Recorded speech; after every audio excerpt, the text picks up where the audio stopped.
अजनबी दुल्हन। अजनबी दुल्हन हिस्सा दुवम बकलम काल। कमज़ोर दिल अफराद ना पड़े। उर्दू नावल्स में खुश आमदीद। इस खातून को देखकर मुझे हैरत का झटका लगने की वजह यह थी कि वो एक जवान अंग्रेज़ लड़की थी। और अपने गांव में क्या, अपनी ज़िंदगी में कभी मैंने किसी अंग्रेज़ी लड़की को पाकिस्तानी दुल्हन के लिबास में नहीं देखा था।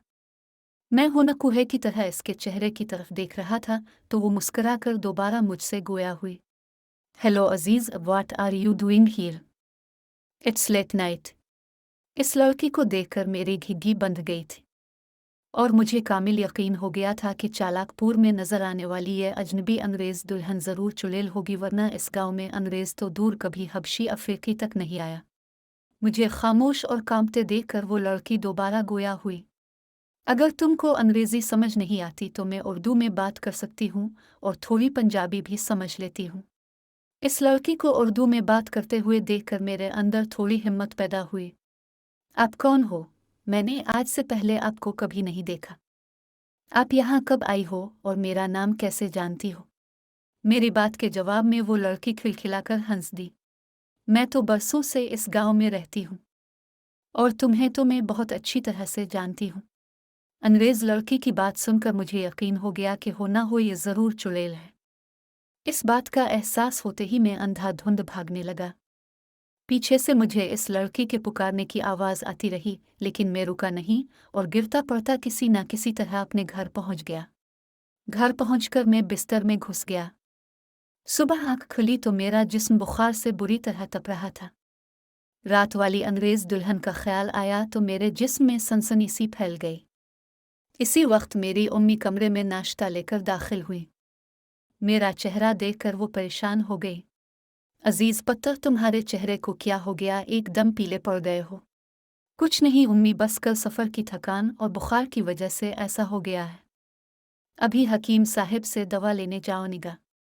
अम्मी को मुतमईन करने के बाद मैंने जल्दी से नाश्ता किया और अपने दोस्त के घर की तरफ चल दिया। दोस्त के घर पहुंचकर इससे सारा माजरा बयान किया तो उसने ज़ोर से कहा, मार यार, मुझे भी वो अंग्रेज़ दुल्हन दिखा दो। मुझे वैसे भी गोरी मैम पसंद है, मैं शादी कर लूँगा। दोस्त की बात सुनकर मुझे बहुत गुस्सा आया। तुम्हें लग रहा है कि मैं मजाक कर रहा हूँ? यार मजाक नहीं तो और क्या है। हमारे गांव में कभी तुमने किसी अंग्रेजी औरत को देखा है? यहाँ तो लोग इशा पढ़कर सो जाते हैं और तुम भी आधी रात का कह रहे हो मेरा ख्याल है तुम्हारे हवासों पर कोई अंग्रेजी फिल्म की हीरोइन छाई हुई है। अपने दोस्त की बात सुनकर मुझे गुस्सा तो बहुत आया, लेकिन मैं कुछ कहे बगैर वहाँ से निकल आया और दवाई लेने हकीम साहिब के मतब चला गया। हकीम साहिब ने नब्ज़ देखकर मुझे दवाई दी और मैं वापस जाने के लिए उठने ही वाला था कि ख्याल आया क्यों ना हकीम साहिब से इस अंग्रेज़ लड़की के बारे में पूछूं। हकीम साहिब काफ़ी सालों से इस गांव में मुकीम थे और उनके पास हर बंदा इलाज कराने की गरज से आता था। मैंने उनसे अंग्रेज़ लड़की या किसी ऐसे ख़ानदान के बारे में पूछा जिनके घर बाहर से मेहमान आए हो। उन्होंने ज़हन पर जोर दिया, लेकिन फिर लाइल्मी से सर हिला दिया। मैं मायूस होकर घर वापस आ गया। अब मुझे पक्का यकीन हो गया था कि इस रात इस अंग्रेज़ दुल्हन को देखना मेरा वहम था, क्योंकि अगर वो चुड़ैल होती तो ज़रूर मुझे नुकसान पहुंचाती, लेकिन ऐसा नहीं हुआ। शाम को मेरे अबू जी घर वापस आए तो उन्होंने जिक्र किया कि हकीम साहिब मार्केट वाले पुल पर मिले थे और तुम्हारा पूछ रहे थे। कह रहे थे कि अजीज़ को मेरे पास भेजिएगा, उसने कुछ मालूमात देनी थी।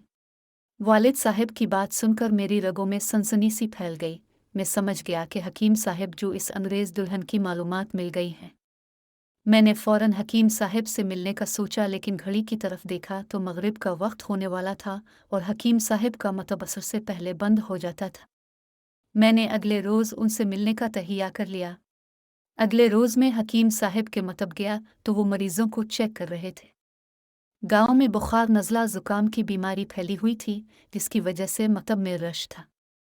मुझे देखकर उन्होंने इशारे से बैठने को कहा।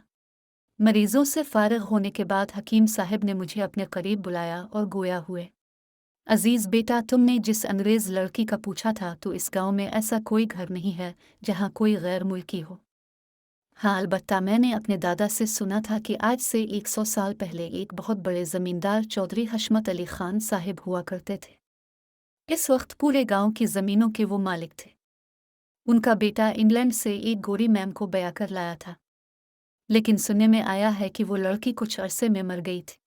हकीम साहब खामोश हुए तो मैंने दोबारा उनसे सवाल किया, हकीम साहब गुस्ताखी मुआफ, लेकिन मैं अब से आजकल के हवाले से पूछ रहा हूँ, लेकिन अपने तो 100 साल पहले का किस्सा बयान कर दिया।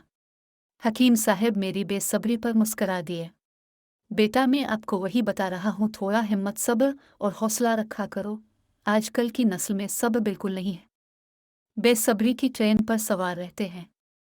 तो मैं ये कह रहा था कि वो अंग्रेज़ लड़की यानी चौधरी हशमत की बहू कुछ अरसे बाद मर गई, लेकिन मेरे दादा और वालिद साहब बताते हैं कि इस अंग्रेज़ लड़की के मरने के बाद गांव के बहुत सारे लोगों ने इस लड़की की रूह को रात के वक्त देखा था। हकीम साहब की आखिरी बात ने मेरा खून खुश्क कर दिया था और मैं गोया काटो तो लहू नहीं की इल्मी तस्वीर बन चुका था। जारी है। वीडियो को लाइक करें, चैनल को सब्सक्राइब करें। शुक्रिया।